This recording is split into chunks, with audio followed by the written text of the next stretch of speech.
What's up, y'all? It's Brandon from Flesh and Bloodbrothers, and today I have my Riptide Lurker of the Deep Classic Constructed deck for you. Sorry, the lighting is kind of messing with me a little bit, but I use Barbed Castaway in this build. Just trying it out. Mainly, I want to use Barbed Castaway because of the second effect, turning a face down arrow in your arsenal face up. If you do put an aim counter on it, because when you play a card from your hand with Riptide, you put a card from your hand face down into your arsenal. So the idea is play a non-attack action with Go Again, put an arrow face down on your arsenal, flip it over face up, and put an aim counter on it. The quiver will give you 3 arrows back every game at instant speed, pitching you blue. We have the Bullseye Bracers and Toxic Tips. In the arm slot, Toxic Tips is one with Blade Break, and you can also use it to create a disease token of your choice at a key moment in the game. I have the Arcanite Skull Cap here. Most popular builds have New Horizon and the Crown of Dominion for the golden cash-ins. I like this because it can block 3 throughout the game. A lot of your armor is leaving defense to be desired. I'm going to be using the Trench to suck in treasure. Throughout the game, we'll be putting face down cards in our arsenal at the bottom of our deck and getting a resource. It's very useful in certain play lines, especially with Death Touch, and I'll talk about that as we go. And then I have the Null Rune Boots and Snapdragon Scalers. Snapdragon Scalers let you obviously give any of your arrows Go Again because they all cost 1 or less. So you can have a wide comeback turn, and Null Rune Boots will give you a total of maybe 3 across your armor. So on to the reds. So I have arrows, pumps, and traps. I'll go through the pumps first. Starting off with Melting Point. Costs 1, blocks for 3, gives your next arrow attack +4. And then icing on the cake is if it hits a hero, then you can destroy a one-handed weapon with 1 base attack. So I'm going to up this to 3 definitely because it's a 4 pump that blocks 3. It's just above rate and it's very good. We have Fletch, a red tail. I have 2 of these. It blocks 2, costs 1, gives the next arrow +4, and if it has an aim counter, red cards have -1 while defending it. So when you have your aim counter arrow from Riptide and Barbed Castaway, they're gonna try to block you with red defense reactions. Those red defense reactions are gonna have -1. Those red attacks that block 3 in their deck, they're gonna block for -1. So I find this to be very valuable. I have 2 of those. Come to Fight. I have 3 Come to Fight in here because it's a cost 1, pumps 3, but it's any attack action card. So this will also buff Death Touch. It does cost 1, but it does block 3. So this card, I'll probably take copies of Come to Fight out once I get more melting points, etc. And then I do have 1 spicy inclusion of Scout the Periphery. It's a free pump for 3 next attack action you play from Arsenal, so it can buff your arrows and Death Touch. So that's why I have it in here. I just have it as a one-of. And then looking at the top card of your opponent's deck can sometimes mess with their head. You never know. Lace with Bloodrot, I have 2 of these. I'll probably take out a Come to Fight and put in a 3rd Lace with Bloodrot because it's a free pump, blocks 2, but it gives your next arrow +3, and when it hits, they create a Bloodrot Pox token under their control. And as we all know, Bloodrot Pox tokens do 2 damage unless you pay 3 resources at the end of their turn. Very good. And then, of course, we have Premeditate, the hot sauce from Outsiders. Yeah, next time an attack action card hits, you create a Ponder token. And then the next card you play from Arsenal gains +3, Go Again. So, awesome card there. Best pump. So then let's go to the arrows here. Again, we're going to be playing off aim counters and pumps. So Drill Shot is free for attack, 3 defense. It has piercing 1 if it has an aim counter, and then when it hits a hero, you put a -1 counter on equipment they control. So yeah, you're gonna have 3 drill shots and just pepper up their equipment throughout the game, providing massive value there for 0 cost arrow. We got Infecting Shot here. 3 of these, cost 1 for 5 and 3, but if it has an aim counter, it has +1. So with Riptide's ability and Barbed Castaway, you're coming in for 2 for 6, and when it hits, you create a Bloodrot. So 2 for 8, essentially off this arrow. Excellent card. I also have 1 copy of Withering Shot and Sedation Shot in here. So Withering Shot is the same rate, creates a Frailty token, and then Sedation creates a Inertia token. So with cards like Quiver the Abyssal Depths, I can shuffle like, you know, 1 of each of these back into my deck for a late game push, etc., etc. It just depends on the matchup. Those tokens will get more value based on what character is sitting across from you. Hemorrhage Bore costs 1 for 5 and 3. If it has an aim counter, when it hits, you destroy a card in their arsenal. So between the Inertia tokens and Hemorrhaging Bores with aim counters, I'm going to be pressuring that arsenal slot all game if I need to. Immobilizing Shot.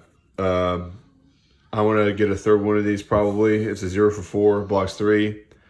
When it has an aim counter and it hits, the opponent can't play more than 1 attack action card and 1 non-attack action card during the next phase.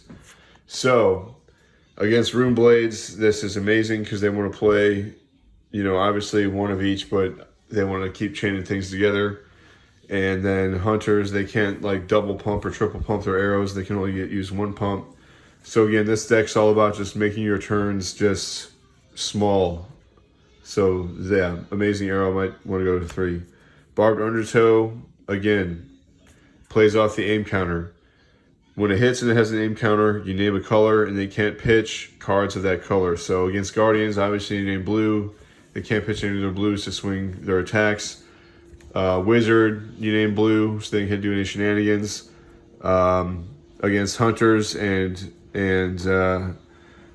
aggro decks, you can name red, you can name yellow, or if you name blue, you know, that'll shut their turn off as well. So yeah, Barbed Undertow is a very safe bet, very effective card. Hamstring Shot, I have 1 of these in here just to mess with people's heads. It's a 1 for 5, blocks 3, and if it hits, their first attack next turn costs an additional resource. So this can really mess with the opponent's resource curve. It's essentially a frostbite token for decks that want to attack with attack action cards. But even a weapon swing costs an additional 1, so it'll mess with Dory too. So pretty cool tech. And of course I got 3 Death Touch here. It's a 1 for 6 that blocks 2, but it has to be played from, it can't be played from hand. And then yeah, you get to choose. Most of the time you're gonna be choosing Bloodrot Pox, but there's a lot of times where Inertia and Frailty can go a long way. So you have a lot of flexibility here. But yeah, basically you can use the Trench to sink a card in your arsenal, get a resource, play a Premeditate, put this in your arsenal face down and fire it for 9. So that's like the fancy death touch play there. And then I'll go over the traps. So I have more traps in my sideboard, but I have 1 copy of the Tripwire Trap only because it has to be played from your arsenal, but it's a 0 for 4, and then it does the damage from Riptide's ability, and they can't get their hit effects off unless they pay a resource. And then I got 2 Inertia Trap because everyone's pumping their attacks nowadays. So this will block 3, do a damage, and give you an Inertia token to your opponent. And then Frailty Trap, everyone has go again attacks. So again, 0 for 3, do a damage, and create a Frailty token. So those are the traps I bring in the main board by default. Moving on to the yellows. Codes to Frailty, I have 2 in here. I'll probably up it to 3 obviously when I get a 3rd copy. But everyone knows the impact it's made after Outsider's release.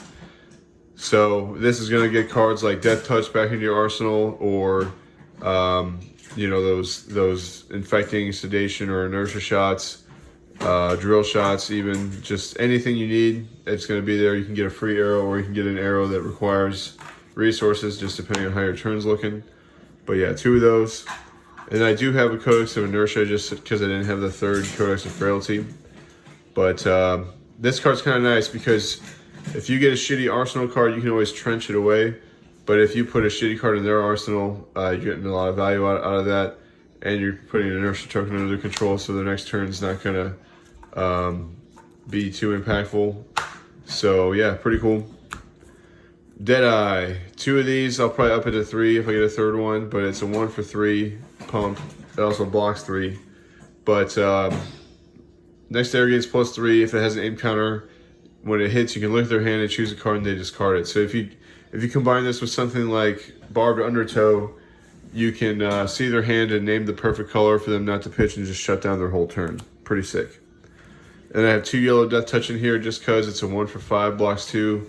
And again, that flexibility of being able to create any token you need at any time when it hits, pretty impactful.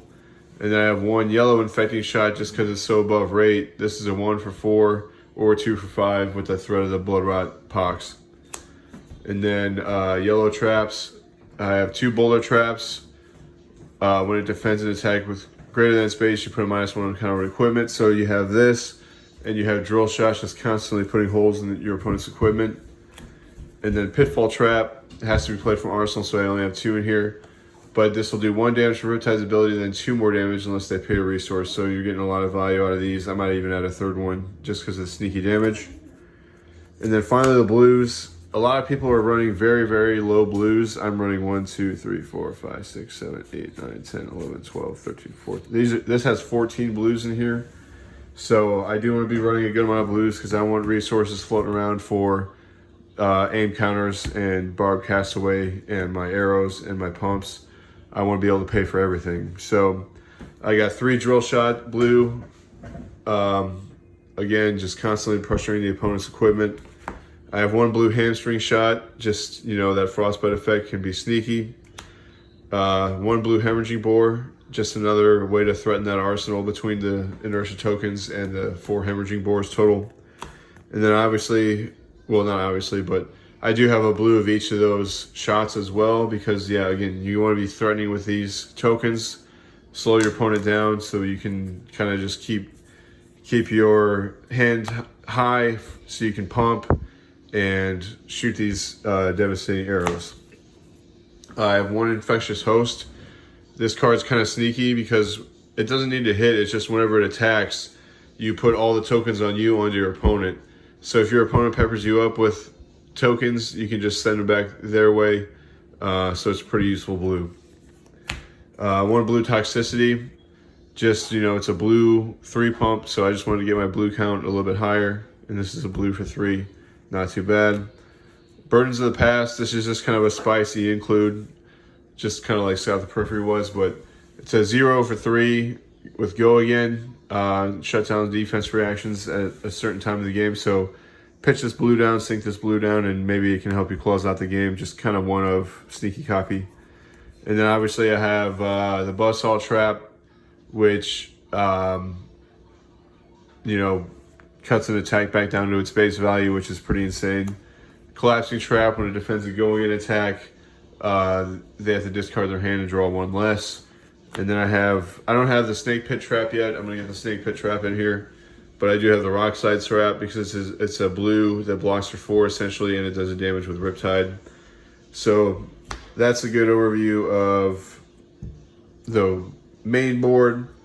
And then on the side, I got the Bloodrot Traps. These require reactions, so I bring those in against those reaction-heavy decks like Assassin. Tar Pit Trap is great to stop Fi's Snatch at the end of his turn. Stuff like that, so that's a good card against Fi and anyone who's running Snatch.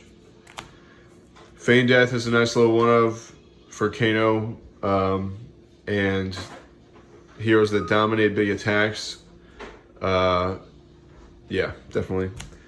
Springboard Somersault is just kind of a weird inclusion also, just because you can always tuck cards in Arsenal with Riptide's ability, and you have Trench of Sunken Treasure to get things out. It's just kind of useful to have a yellow to pay for stuff, or you can sit this in Arsenal and block 4 out of nowhere. And then Oasis Respite, again for the Wizards, to kind of pair up with Feign Death. And then I have 1 copy of Spicy Down and Dirty. It's a 6 if I need something for Dromai. And also Codex of Frailty. If you need defense, you can put this in here and defend with it for 2.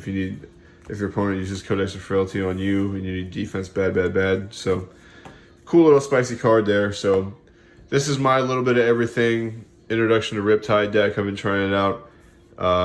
Seems cool on paper, seems cool thematically. Mixing in the pumps, mixing in the traps, mixing in the arrows with aim counter, devastating effects. Pretty cool. So hope you learned something in this video, and share with me how you've been enjoying Riptide. And yeah, Barbed Castaway's kind of taking a backseat to Death Dealer in a lot of builds lately. So just let me know what you think, and I'll see you in the next video.